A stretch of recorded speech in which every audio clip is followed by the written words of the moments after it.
if I told you the biggest reason people on ODSP stay financially stuck isn't laziness, isn't inflation, it's fear of saving, fear of crossing an invisible line, fear of losing benefits, fear of building too much. And that fear is quietly keeping thousands of people broke on purpose. Today, we're breaking down ODSP asset limits, what's real, what's rumor, and how to build stability without sabotaging yourself. Understanding what an asset actually is on ODSP. An asset is not income, it's something you own: cash, money in a bank account, investments, vehicles beyond basic exemptions, property other than your primary residence. The confusion starts because many recipients mix up income rules with asset rules. Income affects your monthly check. Assets affect eligibility. The problem isn't always the limit itself, it's the fear around it. People hear rumors like, you can't have more than a few $1,000s, and they freeze. In reality, there are structured limits and specific exemptions. A primary residence is exempt. Certain vehicles are exempt. Some savings vehicles are treated differently. The bigger issue is psychological. When you're told you're on a support program, you internalize the idea that accumulating money is dangerous. That mindset keeps people in survival mode. Understanding the definition of assets is the first step toward control. If you don't understand the rules control you. When you do understand them, you can start structuring your financial life strategically, not emotionally. Clarity replaces panic. Knowledge replaces rumor. Strategy replaces fear. The asset ceiling and the fear of growth asset limits create an invisible ceiling. Even when recipients begin to stabilize financially, there's a background fear. If I save too much, I could lose everything. That fear changes behavior. Instead of building a safety net, people spend money to stay below limits. Avoid saving, avoid investing. Keep balances artificially low. This creates a cycle of forced fragility. The system is meant to provide support, but psychologically, it can discourage upward momentum. When you operate with a ceiling above your head, you don't plan long term. You plan month to month. That mindset spills into every area: career, relationships, risk-taking. The real damage isn't just financial, it's identity-based. You begin to see yourself as someone who must remain small to remain safe. Breaking that mindset starts with understanding exactly where the limits are and what tools exist within the system. Because while there is a ceiling, there are also legal ways to build stability without violating rules. The key is not reckless growth, it's structured growth. Emergency funds, the hidden tension. Financial advisors preach emergency funds.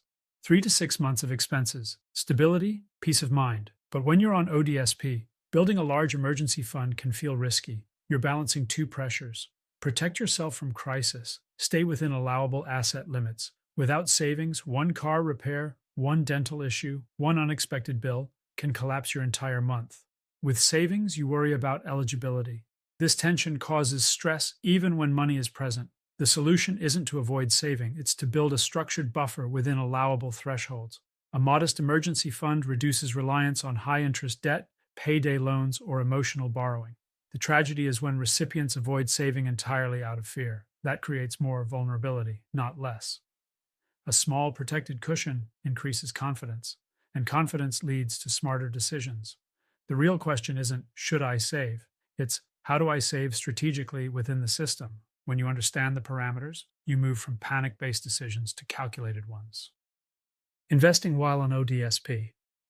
Investing introduces another layer of confusion. Does it count as income? Does it count as an asset? What about dividends? What about growth? The fear of investing keeps many recipients out of long-term wealth building entirely. But investing is not the same as employment income. Assets that grow inside investment accounts still fall under asset rules, not monthly income rules, unless money is withdrawn and treated as income. The bigger issue is emotional. People on support programs are rarely encouraged to think like investors. They're taught survival, not ownership. Yet long-term growth often requires thinking beyond today's check. The danger isn't investing recklessly. The danger is remaining financially illiterate because you're afraid to ask questions. Understanding how capital gains, dividends, and account structures interact with ODSP rules allows you to plan intelligently rather than emotionally. The system may limit speed, but it doesn't eliminate strategy. And the sooner recipients understand financial mechanics, the sooner they stop viewing growth as forbidden. The psychology of stay broke to stay safe. One of the most damaging mindsets asset limits can create is this: if I build too much, I lose everything. That belief quietly encourages people to spend windfalls immediately, avoid promotions, reject opportunities, stay below potential. This is not laziness, it's risk management driven by fear. When survival depends on eligibility, protecting eligibility becomes priority number one. The problem is that long-term security requires growth, not stagnation. If someone internalizes the idea that wealth equals danger, they sabotage financial progress subconsciously. This psychological ceiling is often more restrictive than the numerical one. Breaking it requires understanding the rules deeply enough that you don't live in rumor-based fear. You don't need to rebel against the system. You need to learn it well enough to operate within it strategically. Security should come from planning, not staying fragile.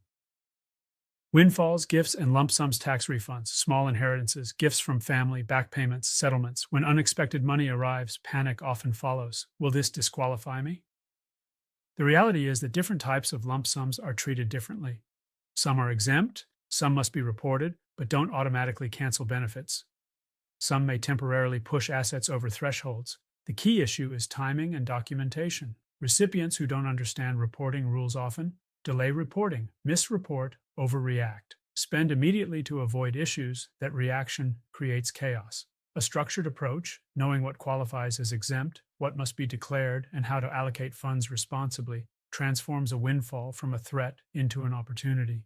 The biggest mistake isn't receiving money, it's reacting emotionally instead of strategically. When you replace panic with procedure, lump sums stop being landmines and start becoming leverage. Vehicles and practical assets. Not all assets are treated equally. A primary residence is exempt. Certain vehicles are exempt if they're required for medical or practical reasons.